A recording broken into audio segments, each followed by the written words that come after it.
Welcome to the E-Sessions of Brand Marketing. This is the 6th series of Module 4 for the students of LJ Integrated MBA.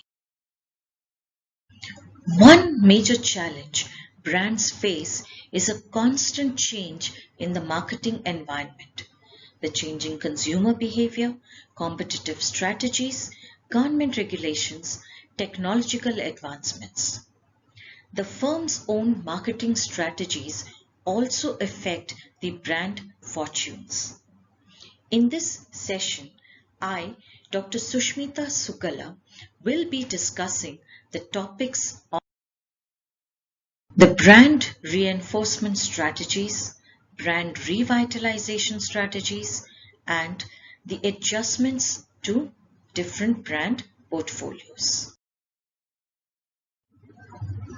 Managing brands over time. Here we would see that there is some effects of marketing actions on brand equity over a long period of time. MySpace, Yahoo, Barnes & Noble are some popular brands which are now being replaced by brand names like Google, Facebook, Netflix, and Amazon. We can see that the popularity ratings of the brands have changed. This clearly indicates that brands have to manage their popularity. The future of the brand is dependent on the current strategies. For example, frequent use of temporary price decreases as sales promotions or discount. These affects the customer loyalty. Now, managing brands over time, the long-term effects on brand equity of marketing actions, we can see that the customer response to the marketing activity, this creates a brand knowledge which further affects the customer responses to the current marketing activity. Now, this changes the brand knowledge structures, and the future customer responses can be elicited only when the marketing activity does not occur for a short term. The brand reinforcement strategies.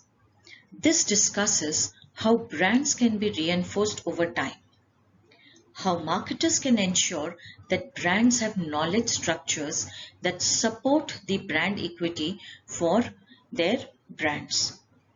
The question marketers should consider are as follows. What product does the brand represent? What benefits does it supply? Or what needs does it satisfy? This answers the question's answers for the brand awareness strategies. When we look at brand image, the questions which answer the reinforcement strategies are: how does the brand make products superior? What strong, favorable, and unique brand associations exist in customers' minds? Now, these two together, they are bringing in innovation in product design, manufacturing, and even in merchandising. It also is giving us relevance in user and the usage imagery. Altogether, the reinforcement strategies with awareness and creating a good image, this helps in building consistency in the nature of marketing support, continuity in the brand meaning and changes in marketing tactics, protecting sources of brand equity, and trading of marketing activities to fortify and leverage the brand equity. The brand revitalization strategies. In almost all product categories, there are examples of brands which have vanished over a period of time, of which some brands have been left an impression in the customer's mind and have been able to come back. For example, Lacoste. It was founded in France in 1933, and this was the first to introduce the polo shirt, the famed alligator shirt featuring an alligator as the logo. In 1980s, the sales had gone down and the product was being sold to Kmart and Walmart, and the value was declining. In 2002, Robert Siegel, credited with helping to create the Dockers brand, and relaunched this in the US stores. Lacoste stopped selling to non-luxury retailers. The company also introduced better fitting shirts for men and women, and it also started opening its own brand boutiques in fashionable shopping areas. It introduced new brands for youngsters as Lacoste Life. It also expanded its collaboration with top specialty retailers. For a successful comeback, the brand has to come back to the roots to capture the lost sources of equity. In some cases, the brand meaning has to be turned around. The marketers must think if it wants to maintain the same brand positioning, or should it want to try out some new positioning. With the understanding of the current and the desired knowledge structures, the customer-based brand equity can be relooked and to create new ones as shown. The steps over here, they are like you are refreshing the old sources or you are creating the new sources.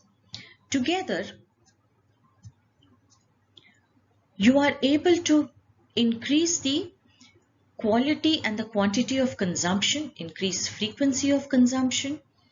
You are able to bolster some fading associations, neutralize negative associations, and to create new associations. This finally results in identifying additional opportunities to use brand in some basic way. You are able to identify completely new and different ways to use a brand. It refrains from vulnerable customers, recapture some lost customers, identify some neglected segments, and at the same time attract new customers.